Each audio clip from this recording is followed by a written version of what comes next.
உங்களுக்கு இது எத்தனாவது மாசம்? அது தைராய்டுங்கிறதே நான் ரொம்ப லேட்டா தான் வந்து ரெகக்னைஸ் பண்ணேன். இந்த பொண்ணு ஜூஸ் போடுற கூட மேல் வலிக்குதா அப்படி சொல்லிட்டு கேக்குறாங்க. நான் நல்லா பண்றனோ இல்லையோ, ஆனா நீ நல்லா பண்ற. How is your pregnancy journey so far? என்னால முடியலடா. என்ன பேபி எக்ஸ்பெக்ட் பண்றீங்க, பாய் ஆர் கேர்ள் அப்படின்னு கேக்குறாங்க. உங்க ஏஜ் அப்புறம் கண்ணா அண்ணா ஏஜ் சொல்லுங்க ப்ளீஸ். சொல்லுங்க.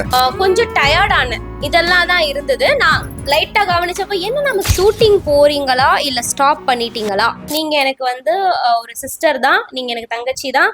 சோ அதனால எனக்கு மச்சினிச்சியா வச்சுக்கோ, பிரச்சனை இல்லை. தைராய்டுக்கு எவ்வளோ எம்ஜி டேப்லெட் போட்டீங்க? எனக்கு இருக்கு, அதான் கேட்டேன். I am single mother. YouTube channel பத்தி கொஞ்சம் எக்ஸ்பிளைன் பண்ணீங்கன்னா நானும் வீடியோஸ் போட்டுப்பேன். பப்ளிக் போஸ்ட்னால ஈவில் ஐஸ் படலையா? சண்டை வராதா உங்க ரெண்டு பேருக்குள்ள? ஹாய், உங்க மாமியார் கூட ஏன் நீங்க இல்ல? நிறைய பேரோட கேள்விங்க.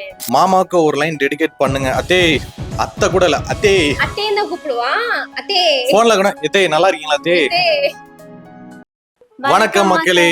ஸோ இந்த ஸ்பெஷல் வீடியோ எதுக்காக அப்படின்னா, இன்ஸ்டாகிராம்ல ஸ்டோரி போட்டிருந்தாங்க.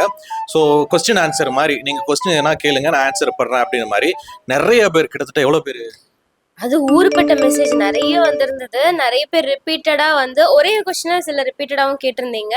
பட் நிறைய பேர் வந்து வேற வேற மாதிரியான கொஸ்டின்ஸ், இதெல்லாம் கூட கேட்டிருக்காங்களா அப்படின்ற மாதிரி இருந்துச்சு.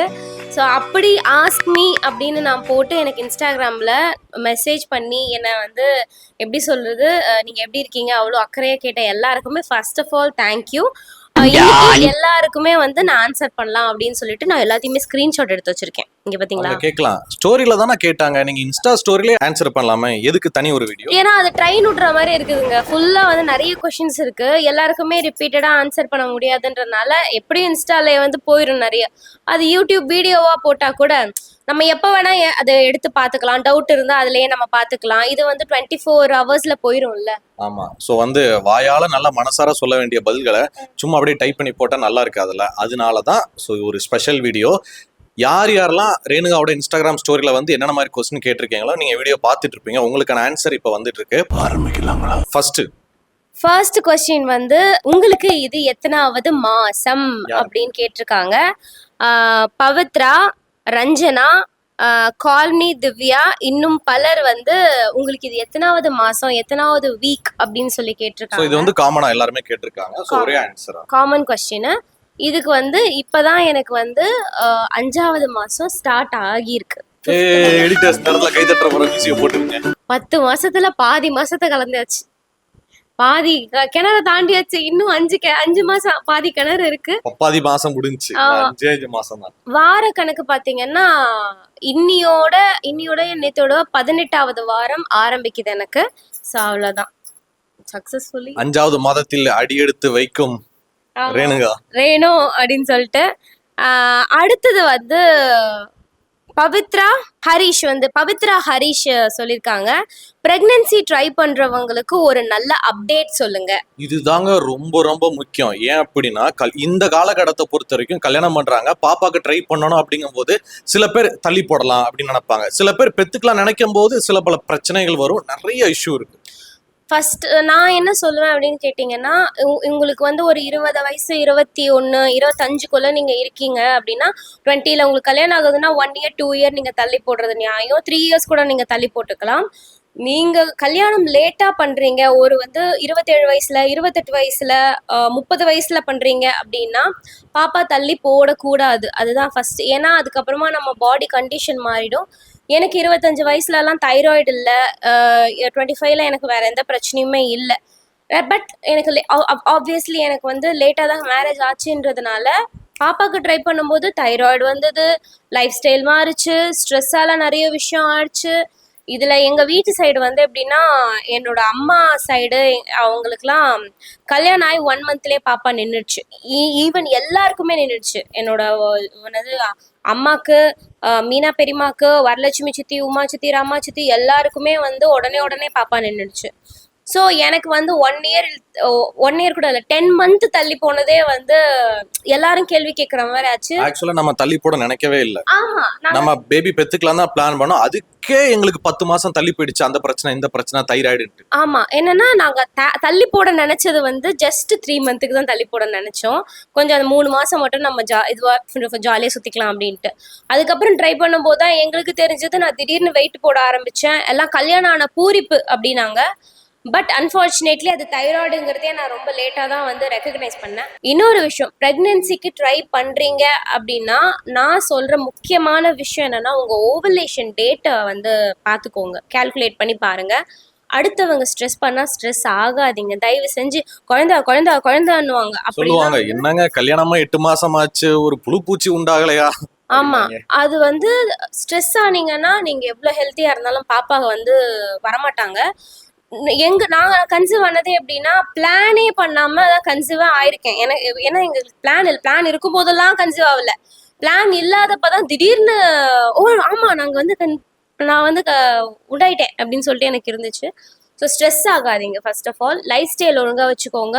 ரொம்ப ரொம்ப ரொம்ப முக்கியமான விஷயம் தூக்கம் மட்டும். நீங்க நைட்ல தூங்கணும். இந்த நைட் ஷிஃப்ட் எல்லாம் ஐடி கேர்ள்ஸ் முடி கொட்ட ஆரம்பிச்சிருக்குமே, முடி கொட்டுது. ஆமா, ஸ்ட்ரெஸ்ஸா இருக்குமே. தயவு செஞ்சு இந்த நைட் ஷிஃப்ட் எல்லாம் போறீங்கன்னா அந்த ஸ்லீப் பேட்டர்னை மாத்திடும். அதை பண்ணாதீங்க. எப்போ நேரத்துக்கு, அதாவது இருட்டா இருக்கும்போது நம்ம தூங்கணும். அந்த ஒரு ஹார்மோன் செக்ரிகேஷன்லாம் அந்த நைட் நேரத்துல மட்டும்தான் வரும். சயின்டிஃபிக்கா இது உண்மை. ஸோ அதனால வந்து நைட் ஷிஃப்ட் அவாய்ட் பண்ணிக்கோங்க. தூக்கம் கரெக்டா வச்சுக்கோங்க. நாங்க என்னோட ஃப்ரெண்ட்ஸ் எல்லாம் பாக்குறோம், அவங்க நைட் ஷிஃப்ட் போறாங்க. ஸோ அதனால அவங்களுக்கு வந்து பிரெக்னன்சி டிலே ஆகுது. பட் நைட் ஷிஃப்ட் எல்லாம் நீங்க அதை கட் பண்ணிக்கோங்க, தேவையில்லை. பாப்பாவுக்கு பிளான் பண்றீங்கன்னு உடனே இந்த மாதிரி லைஃப் ஸ்டைல நல்லா பாத்துக்கிட்டீங்கனால எல்லாம் கரெக்ட் ஆயிடும்.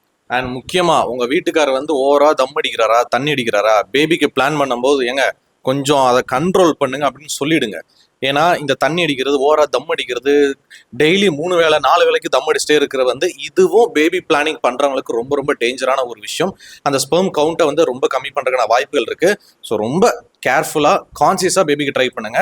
ரொம்ப ஸ்ட்ரெஸ் ஆகிக்காதீங்க. ஐயோ சித்தப்பா சொல்லிட்டாரு, பெரியமா சொல்லிட்டாங்களே, பெரியமாக்காகவே பெத்து கொடுக்கணுமே, சொந்த பந்தத்துக்காகவே பெத்து கொடுக்கணும் அப்படின்னு இல்லாமலாம் கடவுள் மேல பாரத்தை போட்டு கோ வித் ஃப்ளோல போங்க, நல்லதே நடக்கும். கடவுள் எப்ப தரணும்னு நினைக்கிறாரோ, நம்ம எப்ப அதுக்கு ரெடி ஆகுறோம்னு சொல்லிட்டு அவனுக்கு தெரியும். அதனால அவன் எப்ப தரானோ கரெக்டா நல்ல நேரத்துல அழகான பாப்பா கொடுப்பான். அதனால மனசை மட்டும் பியூரா வச்சுக்கோங்க, போதும். அடுத்து திவ்யா பிரபாகரன் வந்து கேட்டிருக்காங்க, sis really miss your juice and salad recipes. ஏங்க நானும் தாங்க ரொம்ப மிஸ் பண்றேன். வணக்க மக்களே, காலையிலே கண்ணா அந்த ஜூஸ் கேட்டேன், கண்ணா இந்த ஜூஸ் கேட்டேன் அப்படின்னு சொல்லிட்டு அந்த வணக்க மக்களே அந்த இது ஒரு இது இருக்குமா, அந்த வணக்கம் அதுல வந்து எந்த ஊருக்கு பாத்தீங்களா, அது நிஜமா நானே ரொம்ப மிஸ் பண்றேன். வணக்க மக்களே அந்த பழைய ரேணுவை நீங்க சரி சுத்தி வளைக்க வேண்டாம். ஏன் போடல அப்படின்னு சொன்னா, என்னால வந்து என் தப்பு தான். அது என்னோட சோம்பேறித்தனம்னு வேணா நான் சொல்லிக்கிறேன். குக் தான் பண்ண முடியாதே தவிர ஜூஸ் சாலட் தாராளமா பண்ணலாம். அது காமனான விஷயம் தான். பட் என்னால் வந்து நின்றுட்டு சம்டைம் பண்ண முடியல. சம்டைம் வந்து காலையில் ரொம்ப மயக்கமாக இருக்குது அப்படின்ற பட்சத்தில் நான் சரியாக பண்ணுறது கிடையாது. நிறைய பேர் வந்து அதை வேற ஒரு குறையா சொல்றீங்க. லைக் வந்து நான் கமெண்ட்ல எல்லாரும் கிடையாது, சிலர் என்ன கேக்குறாங்க தெரியுமா, இந்த பொண்ணு ரொம்ப பண்ணுதுப்பா, இந்த பொண்ணு வேலையே பார்க்க மாட்டேங்குது, ராஜா வீட்டு கண்ணுக்குட்டி மாதிரி படுத்துக்குது, ஏன் நாங்கெல்லாம் ஊர்ல வந்து காடுகார கம்மானு வேலை பார்க்கலையா, இந்த பொண்ணு ஜூஸ் போடுற கூட மேல் வலிக்குதா அப்படி சொல்லிட்டு கேக்குறாங்க. நான் நல்லா பண்றேனோ இல்லையோ, ஆனா நீ நல்லா பண்ற. ஆமா எல்லாம் கேக்குறாங்க. நான் ட்ரை பண்ணாமலாம் கிடையாது. நிஜமா நான் முன்னாடியே சொன்ன மாதிரி எனக்கு நான் 25 வயசுலயோ 21, 2 அந்த மாதிரி வயசுல பிரெக்னென்ட் ஆயிருந்தேன்னா கொஞ்சம் ஆக்டிவா இருந்திருப்பனோ என்னவோ தெரியல. நான் லேட் பிரெக்னென்ட் கிடையாது, லேட் மேரேஜ் அப்படிங்கிறதுனால எனக்கு கொஞ்சம் அந்த மயக்கம் அதெல்லாமே ரொம்ப ஹெவியா இருக்கு. தப்பா இருந்தா மன்னிச்சுக்கோங்க, எல்லாமே லேட்டு. ஸோ அந்த காரணத்துக்காக தான் கொடுமையிலையும் கொடுமை, ஊர்லயே நீ மட்டும்தான் உண்டாயிருக்கியா அப்படின்ற மாதிரிலாம் கமெண்ட் வரும். செகண்ட் பிரெக்னன்சி ட்ரெயின் ஆயிடுவாங்க. ஃபர்ஸ்ட் பிரெக்னன்சி வந்து எப்பவுமே கொஞ்சம் வந்து அந்த பதட்டம், பயம், சின்னதா ஏதாவது சேஞ்சுனா கூட படப்பிடிப்பா இருக்கிறது அதெல்லாம் இருக்கும் இல்லையா, அதனால நான் அப்படி இருக்கேன். அவங்க இடத்துல இருந்து பார்த்தாதான் தெரியும். ஏன்னா ஃபர்ஸ்ட் டைம் பிரெக்னென்ட் அப்படிங்கும் போது அவங்களுக்குள்ள இருக்கிற பயம், படபடப்பு எல்லாம் நியாயம் தான். இன்னொன்னு, ஒரு ஹஸ்பண்டா நான் பக்கத்துல இருந்து பாத்துக்கிட்டு இருக்கேன். முதல் 3 மாசம் அவங்களுக்கு வந்து ரொம்ப ரொம்ப ஜாக்கிரதையா அவங்க இருக்க வேண்டிய ரொம்ப ரெஸ்ட் எடுக்கிற டைம். அப்பதான் தலை சுத்தும், எந்திக்க முடியாது, தூக்கம் வரும், நமக்கு என்ன பண்ணுதுன்னே தெரியாம புலம்பிக்கிட்டு இருப்பாங்க, மூட் ஸ்விங் ஆகும். ஸோ இப்படி இருக்கும்போது இவங்களால பழைய ரேணுவா வணக்கம் மக்களேன்னு சொல்லிட்டு சந்தோஷமா ஜூஸ் போட முடியல. அதை பக்கத்துல இருந்தே பார்த்துருக்கேன். மேடம் இப்ப ரெடி ஆயிட்டாங்க, அந்த 3 மாசம் தாண்டிட்டாங்க பாத்தீங்களா. இதுக்கப்புறம் மேடம் எல்லாம் ரெடி. இதுக்கப்புறம் ஜூஸ் வீடியோ வந்துகிட்டே இருக்கும் பாருங்க. இதுக்கப்புறமா நீங்க கேக்குற சாலடா இருக்கட்டும், ஜூஸா இருக்கட்டும், நான் மோஸ்ட்லி கொடுக்கறதுக்கு ட்ரை பண்றேன். அவ்வளவுதான், நீங்க மிஸ் பண்ணாதமா. So, sorry. அடுத்து ரேணுகா என்ன ஜூஸ் போடலாம் அப்படின்ற உங்களுடைய கருத்துக்களை கீழே கமெண்ட்ல தெரியப்படுத்துங்க. சரி, ஓகே. திவ்யா பிரபா, ரொம்ப ரொம்ப ரொம்ப தேங்க்யூ ஸோ மச். நீங்க வந்து அவ்வளோ ஸ்வீட்டா அதை கேட்டதுக்கு. Valliammai Arunkumar, how is your pregnancy journey so for? என்னால முடியலடா. அப்படியே போதுங்க. நான் என்ன சொல்றதுன்னா, அதான் நான் முன்னாடி இது இது வந்து எல்லாருக்குமே இருக்கிறது தான். ப்ரெக்னென்சி ஜேர்னி பொண்ணுக்கு மட்டும் கிடையாது, கூட இருக்கிற ஹஸ்பண்டுக்கும் தான் அது ரொம்ப முக்கியமான ஒரு ஜேர்னியாக இருக்குது. அவங்களோட பெரும் பங்கு. ஒரு பொண்ணு வந்து நாங்கள் ஒரு வீடியோ போட்டிருந்தோம், போன வீடியோவா, ஆமா, அந்த போன வீடியோவில் வந்து கேட்டிருந்தாங்க, ப்ரோக்கு ஃபுல் டைம் வேலையே இதான் போல இருக்கே, இவங்கள பார்த்துக்கிறது தான் போல இருக்கே அப்படின்னு. அதுக்கு கீழே ஒரு சிஸ்டர் வந்து கமெண்ட் பண்ணியிருந்தாங்க. அதை பார்த்துட்டு எங்களுக்கு வந்து, நானும் கண்ணாவும் படிக்கும் போதே எங்களுக்கு ஒரு மாதிரி கஷ்டமா இருந்துச்சு. அவங்களுக்கு 2 குழந்தை பிறக்கும் போதும் அவங்க ஹஸ்பண்ட் கூட இல்லை, ஃபாரின்ல வேலை பார்க்குறாரு. ஆனால் அவங்க அப்பா அம்மாவோட கல்யாண நாளுக்கு மட்டும் லீவ் போட்டு வந்துட்டாரு. நான் ஃபேஸ் பண்ண எல்லாத்தையுமே தனியாக தான் ஃபேஸ் பண்ணேன்னு அவங்க சொல்லும்போது, நான் இப்போ வந்து ரொம்ப ப்ரிவிலேஜாக இருக்கேன். பிகாஸ் என்னை வந்து கம்ப்ளீட்டாக பார்த்துக்கிறாங்க. அந்த அக்கா சொல்லும்போது எனக்கு ரொம்ப கஷ்டமா இருந்தது. நம்ம வந்து ஒரு நாள் இவன் பக்கத்துல இல்லைனாலும் இவ்வளோ கஷ்டப்படுறோமே, அவங்கெல்லாம் எப்படி சர்வைவ் ஆனாங்க அப்படின்னு சொல்லிட்டு. ஸோ ப்ரெக்னென்சி ஜேர்னி ஒரு பொண்ணுக்கு மட்டும் இல்லை, அந்த பொண்ணை வந்து ஒழுங்காக ஹேண்டில் பண்ணக்கூடிய ஹஸ்பண்டுக்கு கீழே பெரிய பங்கு இருக்கு. அப்பதான் பாப்பா வந்து அந்த ஒரு நல்ல ஹாப்பி மூட்ல இருக்கும். நம்மள ஆமா, யோசிச்சு பாருங்களேன், அந்த அக்காவுக்கு 2 பிரெக்னன்சியும், அதாவது 2 பிள்ளை பக்கிற வரைக்கும் அவங்க ஹஸ்பண்ட் ஊர்ல இருந்து வரல. அப்போ ஒவ்வொரு நாளும் அந்த அக்கா மனதளவுல எவ்வளவு வேதனைப்பட்டிருப்பாங்க. அவங்க வேதனை, கண்ணீர், அழுகு எல்லாமே பேபி வயிற்றுக்குள்ள இருக்கிற பேபி ஃபீல் பண்ணிக்கிட்டு இருக்கும், அப்சர்வ் பண்ணிக்கிட்டு இருக்கும். அப்போ அந்த பேபி எப்படி பிறக்கும், ஹெல்த்தியா பிறக்குமா? ஸோ நிறைய பிரச்சனைகள் இருக்கு. ஸோ வெளிநாடுகள் எங்க வேலை பார்த்தாலும் சரி, தான் கட்டின மனைவிக்கு வந்து ஒரு டெலிவரி அப்படிங்கும் போது வேலையை விட்டாச்சு வந்தே ஆகணும். அப்படி வரணும். இல்ல இல்ல, டெலிவரி டைம் அப்பப்போ, ஐ மீன் பெர்மனண்டா கூட இருக்க முடியாது எல்லாராலையும். ஏன்னா அவங்கவுங்க ஃபேமிலி சிச்சுவேஷன் ஒண்ணு இருக்கு. 6 மாசத்துக்கு ஒரு லீவ் கம்பல்சரி கொடுப்பாங்க. அவங்க அது கூட வரல, நான் அதைத்தான் பேசுறேன். 6 மந்த்துக்கு ஒன்ஸ். அந்த அண்ணாச்சி அது கூட வரல.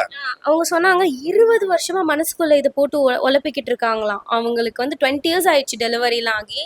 ஸோ ஆனால் ஒரு பக்கம் அவங்க தனியாக நின்று இவ்வளோ ஃபேஸ் பண்ணியிருக்காங்கன்னு நினைக்கும் போது, ஒரு விமன் நினச்சிட்டா அவங்க பண்ணிடுவாங்க. அதுக்கு வந்து ஹேட்ஸ் ஆஃப் டு யூக்கா, சீரியஸ்லி. ஓகே, எனிவே எங்களோட ப்ரெக்னென்சி ஜேர்னி பார்த்தீங்கன்னா, எனக்கு கண்ணா சப்போர்ட்டோட ஸ்டேபிளாக போய்கிட்டு இருக்கு. எனக்கு ஈச் அண்ட் எவ்ரி ஃபுட்டுலேருந்து தூங்குறதுலேருந்து எல்லாத்துலேயுமே அவன் சப்போர்ட் பண்ணுறான், நல்லா போய்கிட்டு இருக்கு. என்ன விஷயம்னா, மாமியார் பக்கத்தில் இல்லையே, ஒரு நாத்தனார் இருந்து பாத்துக்கலையே அப்படின்னு சொல்லிட்டு அந்த குறை தெரியக்கூடாதுன்றதுக்காக ஒரு ஹஸ்பண்டா நான் இருந்து எல்லா வேலையும் பாத்துக்கிறேன். அண்ட் நான் நியூஸ்கான் தமிழ் சேனல் வச்சிருக்கேன், அது மோஸ்ட்லி எல்லாருக்குமே தெரியும். ஸோ ரைட் ஹேண்ட்ல நியூஸ்கான் தமிழ் பார்த்துக்கிட்டு லெஃப்ட் ஹேண்ட்ல அப்படியே டீல் பண்ணிக்கிறேன். ரேணுங்க என்னமா சாப்பிட்டியா, சுடுதண்ணி வேணுமா, வேற எதனா வேணுமா, துணி துவைக்கணுமா, பாத்திரங்கள் வருமா, என்ன பண்ணுவோம், அப்படியே பாத்துக்கிறேன். இதெல்லாம் ஒரு ஹஸ்பண்ட் நான் செய்யணும், வேற யாரும் செய்ய போறா சொல்லுங்க? ஓகே, அப்பதான் ஒய்ஃபும் சந்தோஷமா இருப்பாங்க, வயிற்றுக்குள்ள இருக்க பாப்பாவும் ஹாப்பியா இருப்பாங்க. கேமராமேன் நீங்களும் கேட்டுக்குங்க. ஸோ அடுத்து நிறைய பேர் கேட்ட இன்னொரு கொஸ்டின் என்னன்னா, என்ன பேபி எக்ஸ்பெக்ட் பண்றீங்க, பாய் ஆர் கேர்ள் அப்படின்னு கேக்குறாங்க. ஆரம்பத்துல பையன் இருந்தா நல்லா இருக்கும் அப்படின்னு சொல்லிட்டு நான் ஆசைப்பட்டேன். ஆனா போக போக பொண்ணு பிறந்தா குடும்பமே நல்லா இருக்கும். முக்கியமா தகப்பன் ரொம்ப ரொம்ப சந்தோஷமா இருப்பான். ஏன்னா ஒரு தகப்பனை நல்லபடியா பாத்துக்கிறது பொண்ணு தான் பாத்துப்பாங்க. பையன் வந்து எப்பவுமே ஒரு வீட்டுல பையன் இருந்தாங்கன்னா அங்க அம்மா செல்லமா தான் இருப்பாங்க, பொண்ணு தான் அப்பா செல்லமா இருப்பாங்க. ஸோ நான் யோசிச்சேன், பையனை பெற்று பையன் அம்மா செல்லமாயி நான் எங்கிட்டாச்சும் மண்டையை பிச்சுட்டு கிடக்கிறதுக்கு பொண்ணை பெற்றா பொண்ணு ஏன் செல்லமா இருக்குங்கள, என்னை நல்லா பாத்துக்குங்களா டேடி, உங்களுக்கு என்ன வேணுமா டேடி அப்படின்னு. ஸோ அதனால அதுக்கப்புறம் என் மனசை மாத்திக்கிட்டேன், பொண்ணு இருந்தா மகாலட்சுமி பிறப்பா அப்படின்னு. பேசிக்கா என்னன்னா, எல்லாரும் நம்மளை பார்த்தா சொல்லுவாங்கல்ல, உங்களுக்கு பையன் தான் பிறக்கும், உங்களுக்கு பொண்ணு தான் பிறக்கும்னு. அப்படியே என்னை பார்த்து நிறைய பேர் சொன்னது வந்து உங்களுக்கு பையன் அப்படின்னு சொன்னாங்க. என் வீட்டு சைடெல்லாம் ஆசைப்படுறது வந்து பொன் குழந்தைக்கு ரொம்ப ஆசைப்படுறாங்க. பட் பொண்ணோ பையனோ எதுவா இருந்தாலுமே வந்து நமக்கு அது ஆரோக்கியமா பிறந்துட்டா போதும்பா அப்படிங்கிற மாதிரி தான் இருக்கு. Any baby I'm okay with it. எப்படி இருந்தாலும் அது என் குழந்தை தான், எங்க குழந்தை தான், அதனால ஓகே தான். மச்சாங்காரனுங்க, ஊருப்பட்ட மச்சாங்காரனு இருக்கானுங்க, பொன் குழந்தை மட்டும் பிறந்துட்டாங்க வச்சுங்களேன், மானூத்து சந்தையில மாங்குட்டி பெத்தமையிலன்னு வந்துருவானுங்க வத்தானே. அது என்னமோ உண்மைதான். ஏன்னா எனக்கு தம்பிங்க ரொம்ப ஜாஸ்தி. ஸோ அவனுங்க எல்லாருமே வந்து ஒரு ஒரு தம்பியும் நான் இப்படி உட்கார்ந்தேன் அப்படின்னா கூட வந்து இப்படி உட்காரக்கூடாது, அப்படிதான் உட்காரணும், இப்படி படுக்கக்கூடாது, வீடியோ எனக்கு அனுப்பிக்கிட்டே இருக்கிறானுங்க. என் தம்பி ஹரிலாம் வந்து எந்த சைடு தூங்கணும், எப்படி சாப்பிடணும், எப்போ வந்து வளையல் வந்து போடணும், எப்போ கொலுசு போடணும்னு அவனுங்க தான் வீடியோ அனுப்புறானுங்க. ஸோ அதெல்லாம் ஒரு என்ஜாய்மெண்ட். நல்லா மாமக்காரனுக்கு இல்லாத உரிமையா அக்கா பொண்ணு மேல. ஓகே, அடுத்த question. Sandhya, health recipe video போடுங்க. நீங்க எப்படி ஃபுட்டு எடுத்து பிரெக்னன்சி பாசிட்டிவ் வந்துச்சுன்னு சொல்லுங்க. ஓகே, ஹெல்த் ரெசிபி வீடியோ போடுங்க. நீங்க எந்த மாதிரி ஃபுட் எடுத்து உங்களுக்கு பிரெக்னன்சி பாசிட்டிவ் வந்துச்சுன்னு சொல்லுங்க அப்படின்னு கேட்டிருக்கீங்க. First of all balanced food தான். காலையில வந்து நாங்க நல்லா சாப்பிடுவோம், பட் ஹெல்த்தியா, ஆயில் கம்மியா. நாங்க வந்து கோகோனட் ஆயில் தான் யூஸ் பண்ணுவோம். ஆயில் கம்மியா பார்த்தோம், மீன் குழம்புல பார்த்தோம். அது எங்க அம்மா குழம்புல மீன், ஐ மீன் குழம்புல எண்ணெய் இல்ல, எண்ணெயில தான் குழம்பே இருக்குது. மேல மிதக்குது கண்ணா. அதை நம்ம கலரி தான் இது பண்ணோம். என்ன விஷயம்னாங்க, எங்க வீட்டு சைடு வந்து மீன் குழம்பு வந்து அந்த மாதிரி தான் வைப்பாங்க. நிறைய பேர் அதை வேற கலாய்ச்சிருந்தீங்க. நான் ஆயில் நிறைய சாப்பிடல, அக்கறையா நிறைய பேர் என்ன சாப்பிடாதீங்கன்னு வேற சொன்னீங்க. நான் ஆயில் சாப்பிடல. எனக்கு அடியில இருந்து ஃபில்டர் பண்ணியாச்சு, ஃபில்டர் பண்ணி தான் கொடுத்தாங்க. மேல இந்த ஆயில் நாங்க எடுக்கவே கிடையாது. அண்ட் சந்தியா, நீங்க கேட்ட மாதிரி என்ன விஷயம்னா, காலையில நாங்க வந்து மோஸ்ட்லி ப்ரோட்டீன் கொஞ்சம், அதுக்கேற்ற மாதிரி சாலட் கொஞ்சம், அதுக்கேற்ற மாதிரி ஃப்ரூட்ஸ் கொஞ்சம், நட்ஸ் கொஞ்சம், இந்த மாதிரி எடுத்துட்டு தான் இருந்தோம். மத்தியானம் எப்போவுமே கார்ப்ஸ், சோறு எனக்கு ரொம்ப முக்கியம். எனக்கும் கண்ணாக்கும் வெள்ளை சோறு இல்லைன்னா அந்த நாளே போகாத மாதிரி இருக்கும், எடுத்துக்கும். நைட்டு வந்து என்ன பண்ணுவோம்னா, மோஸ்ட்லி ஒரு 8 o'clock சாப்பிட்டுடுவேன். எல்லாரும் 6 மணிம்பாங்க, நாங்க வந்து 8 மணிக்குள்ள சாப்பிட்டுருணும். நீ வேற ஹாஸ்டல்ல சிங்கிளா இருக்கும்போது 10-10:30 தின்னவன். அந்த உடம்பு இப்படியே தான் வளர்த்தேன். கல்யாணம் ஆனதுக்கு அப்புறம் தான் நைட்டு அதிகபட்சம் 8-8:30 கிலோ சாப்பிட்றது. ஸோ வந்து நான் டு பி ஃப்ரேங்க், நான் ஹெல்த்தி ஆனதே கல்யாணத்துக்கு அப்புறமா தான். ப்ரெக்னன்சி பாசிட்டிவ் அப்படி அதை வந்து நீங்கள் ஃபுட்டு வச்சு நீங்கள் கேல்குலேட் பண்ணுறீங்க அப்படின்னு சொன்னால், நீங்கள் நிறைய வந்து ஃப்ரூட்ஸ் சாப்பிட்ணும், ஃபிக்கு சாப்பிட்ணும், பெர்ரிஸ் நிறைய சாப்பிட்ணும் அப்படின்னு சொல்லுவாங்க. அண்ட் வந்து எக்கு குவாலிட்டி இன்க்ரீஸ் பண்ணக்கூடிய ஃபுட்டு சில இது இருக்கு இல்லையா, அதை நீங்கள் லிஸ்ட் அவுட் பண்ணி சாப்பிடுங்க. உங்கள் ஹஸ்பண்டுக்கு ஸ்பெர்ம் கவுண்ட் கொஞ்சம் அதிகமாக்கக்கூடிய சில ஃபுட்டெல்லாம் இருக்கும். இப்போ வந்து அத்திப்பழம், செவ்வாழைப்பழம், அத்திப்பழம், செவ்வாழைப்பழம், பேரிச்சம்பழம், முருங்கை விதை இருக்கு இல்லையா, முருங்கைக்காய், முருங்கைக்கீரை, முருங்கை விதை, இதெல்லாம் நீங்கள் எவ்வளோ கொடுக்குறீங்களோ அவங்களுக்கு அந்த ஸ்பெர்ம் டென்சிட்டி அண்ட் வந்து கவுண்ட் ரொம்ப அதிகமாகும். இதை வந்து நிறைய பேர் சொல்லி நான் கேள்விப்பட்டிருக்கேன். நிறைய பேருக்கு ஒர்க் அவுட்டும் ஆயிருக்கு. நம்ம பொம்பளைங்களை மட்டும்தான் பார்க்குறோம், குழந்தை பெற்றுக்க நம்ம எப்படி இருக்கோம் அப்படின்னு சொல்லிட்டு. புருஷனுக்கும் அல்ல பக்கமும் சில பல பஞ்சாயத்துகள் இருக்கும். ஸோ 2 பேருமே சேர்ந்து லைஃப் ஸ்டைலை மெயின்டைன் பண்ணி நல்ல ஹெல்த்தியா சாப்பிடணும். முக்கியமான விஷயம் மட்டும் நான் சொல்றேன், with your permission. Junk food முக்கியமா சாப்பிடாதீங்க. நீங்க படத்துக்கு போனாலும், ஒன்ஸ் அப்பான் படத்துக்கு நாங்க போயிட்டு இருக்கும் போது பாப்கார்னு, சாண்ட்விச், அது இது நல்லா திம்போம். பட் பிரெக்னன்சி கொக்கோ கோலாவை வெளிநாட்டுக்கு சரி கம்பெனிகள். ஸோ நாங்கள் ப்ரெக்னன்சிக்கு பிளான் பண்ணதுக்கு அப்புறமா இது எல்லாத்தையும் அவாய்ட் பண்ணிடுது. பாப்கார்னில் கூட சீசனிங் கம்மியாக போடுறது, ஜங்க் ஃபுட் எல்லாத்தையும் அவாய்ட் பண்ணிடுது. நீங்கள் சொன்னால் நம்ப மாட்டீங்க, நான் இந்த ஃப்ரைட் ரைஸு, ஃப்ரைடு நூடுல்ஸு, இந்த ஐட்டத்தை சாப்பிட்டு கிட்டத்தட்ட 5 வருஷம் ஆகுது. அப்படி அவாய்ட் பண்ணிட்டேன். பரோட்டா சாப்பிடவே மாட்டேன். வெளியில் போனால் கூட மீல்ஸு, பிரியாணி, நார்மலாக இட்லி, தோசை, கல் தோசை, இந்த மாதிரி தான் சாப்பிட்றது. ஸோ ஜங்க் ஃபுட் ரொம்ப ரொம்ப முக்கியமான விஷயம். அதை அவாய்ட் பண்ணிடணும். நீங்கள் அதை அவாய்ட் பண்ண ஆரம்பிச்சிட்டிங்கனாலே நீங்கள் நல்ல ஃபுட்டாக சாப்பிடுவீங்க, எல்லாமே நல்லதே நடக்கும். ராஜி மோகன் கமெண்ட் பண்ணியிருக்காங்க, கண்ணா அண்ணா கிட்ட அப்பா அம்மா கிட்ட பிரெக்னன்சி ரிவீல் பண்ண வீடியோ போடுங்க அக்கா.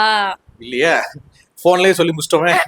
என்னன்னா, எல்லாருமே இந்த பிரெக்னன்சி ரிவீலிங் வீடியோ அண்ட் வந்து இந்த காட்டிட்டு நான் பாருங்க புருஷன்கிட்ட வந்து எடுத்துட்டு வந்து 2 கோடு வந்துச்சு சர்ப்ரைஸ், இது எதுவுமே நிஜமா சொல்றேன், நான் அப்பாவாயிட்ட அப்படி சொல்லிட்டு அதெல்லாம் நாங்க எடுக்கலாங்க. அந்த மாதிரி கிரிஞ்சு விஷயம் எதுவுமே இங்க நடக்கல. பிகாஸ் என்னோட பீரியடை வந்து மானிட்டர் பண்றதுக்கு எல்லாருமே இருந்தாங்க. என் தங்கச்சி முதற்கொண்டு இப்போ உனக்கு வந்திருக்கணுமே வரலையே அந்த மாதிரி நிறைய கால்குலேட் பண்ணுவாங்க. என்னை விட எங்க வீட்டுல சைடு கால்குலேட் பண்ணுவாங்க. 2 நாள் 3 நாள் தள்ளி போச்சதுனாலே ஓகே நீ ஜாக்கிரதையா இருக்கணும் அப்படின்றவாங்க. இந்த தடவையும் அப்படிதான் நடந்துச்சு. ஆப்வியஸ்லி எனக்கு வந்து தள்ளி போச்சு, பட் எனக்கு நம்பிக்கை இல்லை. ஏன்னா தைராய்டு இருக்குங்கிறதுனால நான் அது 1 வீக் தள்ளி போகும். ஸோ வந்து நான் டெஸ்ட் பண்ணி பார்த்தப்போ ஃபெயிண்ட் லைன் வந்தது. ஆப்வியஸ்லி முன்னாடியே சொன்ன மாதிரி ஏமாந்தேன், அதனால நான் நம்ப விரும்பல. பல ஏமாற்றங்களுக்கு அப்புறம் தான் ஒரு நல்ல விஷயம் நடந்துச்சு. ஸோ ஒரு 1 வீக் அப்புறம் டெஸ்ட் பண்ணும்போது அந்த ஃபெயிண்ட் லைன் ஒரு 3 மினிட்ஸ்க்கு அப்புறம் ஒரு 4 மினிட்ஸ்க்கு அப்புறம் வரும் இல்லையா, ஒரு 1 வீக் அப்புறம் தள்ளி போனா 30 செகண்ட்ல வந்தது. அதுக்கப்புறம் பார்த்தோன்னா அந்த கோடு இன்னும் கொஞ்சம் ஸ்ட்ராங் ஆகிக்கிட்டே வந்தது. நான் லைட்டா வரும்போதே கண்ணா எனக்கு என்னவோ மனசுல தோணுது பாப்பா இருக்கும்னு நினைக்கிறேன் அப்படின்னு சொல்லிட்டு சொல்லும்போது அந்த கண்ணா என்ன ரியாக்ஷன் கொடுத்தாரு? கண்ணாவா அந்த அந்த 2வது கோடம் திக்கா வரட்டும் அப்பதான் நான் நம்புவேன் அப்படி முடியாது, ஒத்துக்க மாட்டேன், நீங்க கோட்டை நல்லா திக்கா போடுங்க.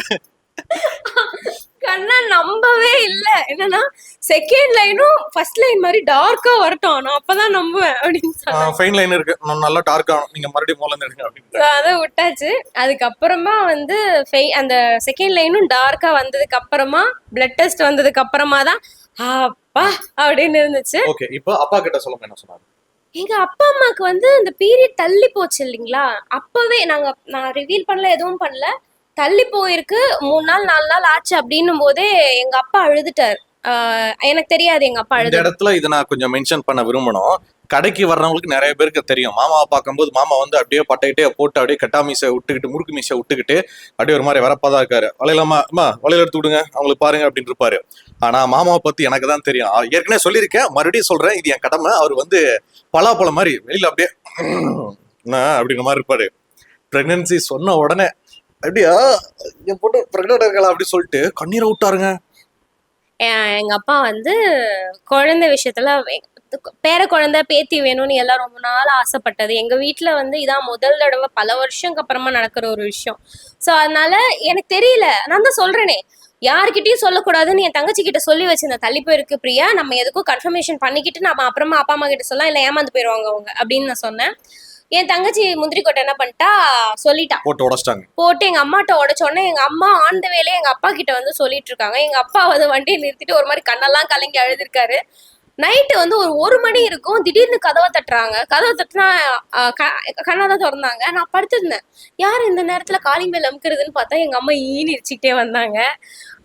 சொன்னேன், உனக்கு யாருமா சொன்னதுன்னா பிரியாதான் சொல்லுச்சு அப்படின்னு.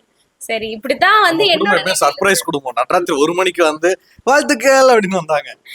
வந்து ரிவீலிங் வீடியோ அந்த மாதிரிலாம் கிடையாது. பட் அதனால அங்க ரியாக்ஷன்ஸ் மட்டும் நாங்க சொல்றோம். இந்த மொமெண்ட்ஸ் எல்லாம் நடந்துச்சுன்னு உங்ககிட்ட வீடியோ இல்லாததுனால சொல்லிக்கிறோம். சோ நீங்க வந்து இமேஜின் பண்ணிக்கோங்க. ஆமா, உங்க ஏஜ் அப்புறம் கண்ணா அண்ணா ஏஜ் சொல்லுங்க ப்ளீஸ். சொல்லுங்க. முடியாது. யா முடியாது சொன்னா என்ன சொல்லு, அதான் கேக்குறாங்கல்ல. சி உண்மையை போட்டு உடைச்சிருவாங்க. உண்மையை போட்டு உடைச்சிடலாம். என்ன அதெல்லாம் உண்மையை போட்டு உடைச்சிடலாம். ரேணுக்கு 29, எனக்கு 29. ரேணு என்னையோட 2 மாசம் சின்ன பொண்ணு, இதுதான் உண்மை.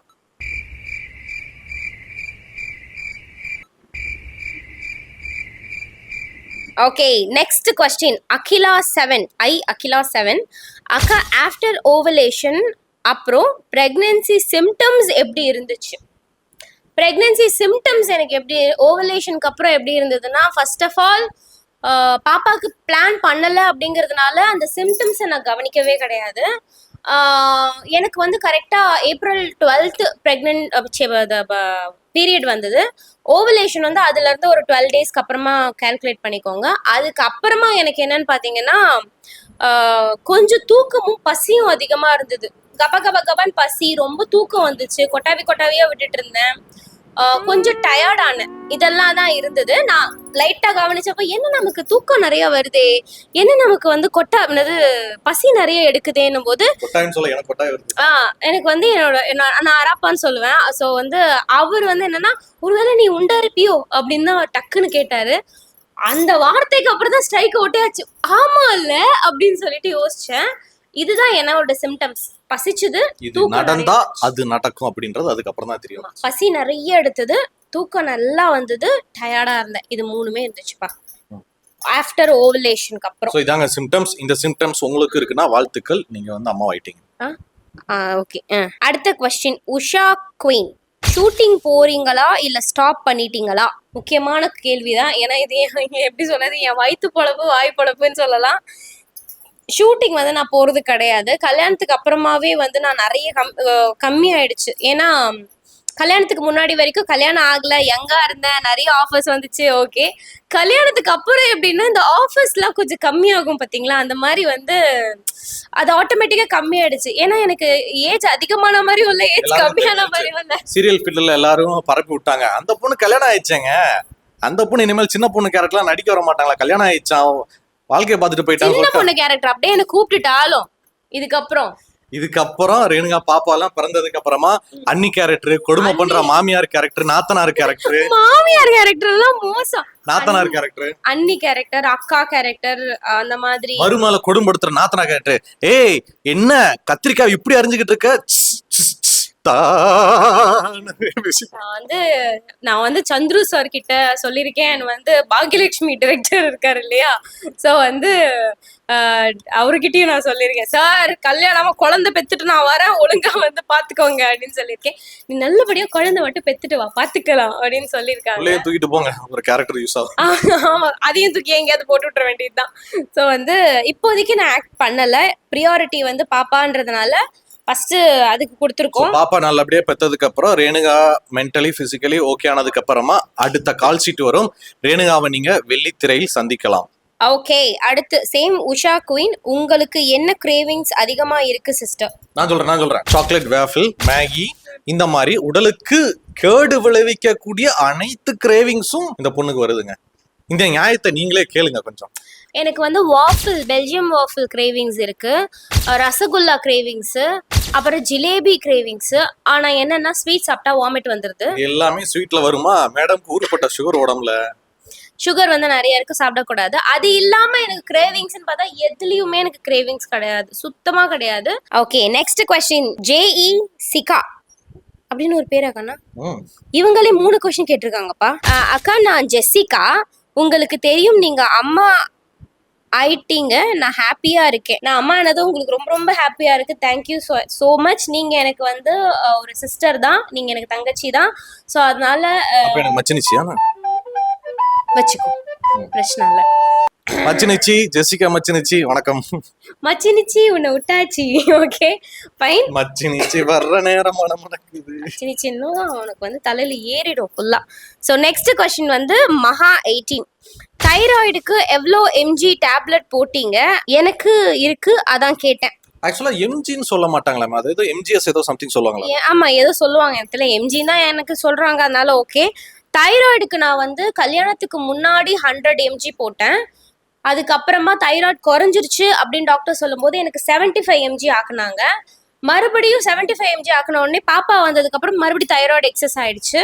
100 எம்ஜி தான் இப்போ வரைக்குமே காலையில எம்டி ஸ்டமக்ல போட்டுட்டு இருக்கேன். நீங்க உங்களோட தைராய்டு அண்ட் எந்த லெவல்ல இருக்குன்னு டாக்டர் கிட்ட ஃபர்ஸ்ட் போய் கேட்டுருங்க. 100 எம்ஜிங்கிறது எனக்கு ஹைப்பர் தைராய்டு, ரொம்ப ஜாஸ்தி தைராய்டு. அதையே நான் கண்ட்ரோல் பண்ணி இப்போ வந்து இப்படி இருக்கேன் அப்படின்னா டெஃபினட்டா உங்களுக்கு கம்மியா இருக்குன்ற பட்சத்துல நீங்க ஃபுட்டுலயும் லைஃப் ஸ்டைல்லையுமே கம்மி பண்ணிடலாம், ரொம்ப கஷ்டப்பட வேண்டாம். ரேணுகாவாலேயே முடியுதுன்னா உங்களாலேயும் முடியும். அது என்ன ரேணுகாவாலேயே முடியுதுன்னா நான் என்ன வெத்துவேட்டா, பொண்ணுத்துக்கு உதவாதவளா? டாக்டர் கஸ்தூரி இவங்க வந்து நம்ம லைவ்லாம் வரும்போது எப்பவுமே வந்து கேட்பாங்க. அவங்க பொண்ணு வந்து எனக்கு லட்டுன்னு பேர் வச்சிருக்காங்க. How are you Laddu and கண்ணா அண்ட் கியூட் லட்டு, எப்படி இருக்கீங்க? ஐயோ ஓகே, ஷீஸ் டாக்டர் கஸ்தூரி. அவங்க வந்து டெலிவரி பார்ப்பாங்க. நான் வந்து லாஸ்ட் லைவ் போகும்போது நான் கன்சீவ் ஆனா வந்து பாப்பா எல்லாம் இருக்கேன்னா உங்ககிட்ட நான் வரேன் அப்படின்னு சொல்லியிருந்தேன். ஸோ வந்து எந்த நேரத்தில் சொன்னேன்னு தெரியல, பாப்பா இருக்கு. ஸோ கஸ்தூரி மேம், இஃப் நீங்க ஃப்ரீயா இருக்கீங்க அப்படின்னு சொன்னா ஷியோரா வீட்டுக்கு வாங்க, நம்ம மீட் பண்ணலாம், பேசலாம். அதெல்லாம் வந்து ரொம்ப மிஸ் பண்றேன். And yes, thank you so much Kasthuri ma'am, நான் ரொம்ப நல்லா இருக்கேன். நானுமா, how did you control your thyroid? Lifestyle தாங்க, same yoga, workout, lifestyle, தூக்கம், இதுல தான் முக்கியமானது. தைராய்டை அதிகப்படுத்தக்கூடிய ஃபுட் ஐட்டம் சாப்பிடாதீங்க. கோஸ் ஐட்டம், கேபேஜ், ப்ரொக்கோலி, லெட்யூஸ் சாப்பிடலாம்ல? சாப்பிடக்கூடாது. லெட்யூஸ் சாப்பிடவே கூடாது. இந்த இலைதலைகள் மாதிரி இருக்கிற கோஸ் ஐட்டம் சாப்பிடாதீங்க. இதெல்லாம் தைராய்டுக்கு நண்பர்கள் மாதிரி சேர்த்துக்கும். ஓகே, அடுத்து ஐஷு 2708 அவங்க, ஐ am single mother, YouTube channel பத்தி கொஞ்சம் எக்ஸ்பிளைன் பண்ணீங்கன்னா நானும் வீடியோஸ் போட்டுப்பேன். யூடியூப் சேனல் வந்து அது எப்படின்னா, எல்லாரும் ஈஸியா நினைச்சுறாங்க அது ஒரு கடல், பட் ஈஸியா தாண்டிடலாம். அது நீங்க என்ன தெரியுமா, மனசுல வந்ததை போடுங்க. எப்படி விஷயம்னா, நல்ல விஷயத்த ஷேர் பண்ணும்போது கொஞ்சம் லேட்டா தான் போகுது. ஏன்னா இப்போ இருக்கிற சொசைட்டில நெகட்டிவா போட்டீங்க அப்படின்னு சொன்னா லொடுக்குன்னு ஃபேமஸ் ஆயிடுறாங்க. பட் நல்ல விஷயத்த போடுறாங்க அப்படின்னும் போது அது வந்து அவ்வளோ சீக்கிரம் போறது இல்ல. பட் நம்மளோட டைமோ லக்கோ ஏதோ ஒன்று அடிச்சிருவோம்னா ஷேர் பண்ணுங்க. கன்சிஸ்டன்சி தான் இதுல முக்கியம். போட்டுக்கிட்டே இருக்கணும் வீடியோ. அப்போ நீங்கள் வந்து பர்ஃபெக்ஷன் பார்க்கணும். எங்கள் அம்மாலாம் பர்ஃபெக்ஷன் பார்த்ததே கிடையாதுங்க. வீடியோ போடும்போது ஆரம்பிக்கி இப்படியே நிற்க வச்சு இப்படியே எடுப்பாங்க, எடிட் பண்ண மாட்டாங்க, அப்படியே போட்டுருவாங்க. நீங்கள் ஸ்டார்ட் பண்ணுங்க, ஒரு கட்டத்துக்கு மேலே அதுவே பிக்கப் ஆகி நல்லா போயிடும். Aishwarya Ammu, give me few tips to get conceive because I am also trying past 2 years அப்படின்றாங்க. டிப்ஸ்னா உங்களோட ஃபர்ஸ்ட் உங்களோட ஹெல்த் செக்அப் முதல்ல எடுத்துருங்க. ஃபர்ஸ்ட் விஷயம் ஹெல்த் செக்அப் எடுத்துடணும். அப்புறம் டாக்டர் வந்து என்ன சொல்கிறாங்க அப்படின்னு கேட்கணும். எனக்கு வந்து தைராய்டு இருந்தது, குறைச்சேன். ஆனால் என் தைராய்டு டாக்டர் என்ன சொன்னாங்கன்னா, ஒரு 2 month நீங்கள் அலையாதீங்க, ஸ்ட்ரெஸ் வச்சுக்காதீங்க அப்படின்னு தான் ஃபஸ்ட்டு சொன்னாங்க. ஸ்ட்ரெஸ் வச்சுக்காதீங்க. நான் வேலைக்கெல்லாம் போகலங்க, எங்கள் அம்மா கடைக்கு கூட நான் போகல. அதுக்கு வந்து ஷாப்புக்கு வர்றதுனால ஸ்ட்ரெஸ் ஆகிடுவியா அப்படிங்கிறதெல்லாம் நிறைய பேர் கேட்பாங்க. பட் நான் வந்து இல்லவே கிடையாது. டாக்டர் சொன்னாங்க, எனக்கு டேப்லெட் கொடுக்கல, அவங்க அதிகமாக காசு கேட்கல, எதுவுமே கேட்கல. கேட்ட ஒரே விஷயம், ஸ்ட்ரெஸ் ஆகாமல் ரிலாக்ஸ்டாக இருங்க. யூ நெவர் பிலீவ், 15 நாள் தான் நான் இருந்தேன். 15 நாள் தான் நான் வந்து வீட்டிலேயே இருந்தேன், வெளியவே போகல. அந்த 15 daysக்குள்ளே சம்திங் நான் ரொம்ப ரிலாக்ஸ்டாக இருந்ததுனால தான் இப்போ வந்து பாப்பா வந்திருக்காங்க. ஸோ அதனால நீங்கள் ஸ்ட்ரெஸ் எடுத்துக்காதீங்க, முதல்ல ஹெல்த் செக்அப் பாருங்க. இன்ஸ்டா 7863 அப்படின்ற ஒருத்தவங்க, வாமிட்டிங் இருக்கா உங்களுக்கு, எப்படி ஹேண்டில் பண்றீங்க சிஸ்டர்? எலுமிச்சம்பழம், இன்ஹேலர், சுடுதண்ணி போன்ற பல ஐட்டங்கள் தான் ரேணுகாவை காப்பாத்திட்டு இருக்கு. முந்தி இருந்துச்சு, இப்போ ஓகே தானே நீ ஓரளவுக்கு? இப்போ ஓகே தான். வாந்தி வருது அப்படின்ன உடனே எனக்கு, ஆனால் பாப்பா வரதுக்கு முன்னாடி வாந்தி வந்தா இப்படி வருங்கிறது எனக்கு தெரியாது. ஆனால் இப்பெல்லாம் அப்படின்னாலே ரைட், இப்போ நான் எடுக்க போறேன் அப்படின்னு சொல்லிட்டு எக்ஸ்போர்ட் ஆயிட்டேன். நான் அதில் PhD பண்ணிட்டேன். ஸோ ரெடி ஆகிக்குவேன். ஓகே 1 2 3 வே அப்படின்னு சொல்லி எடுத்துருவேன்.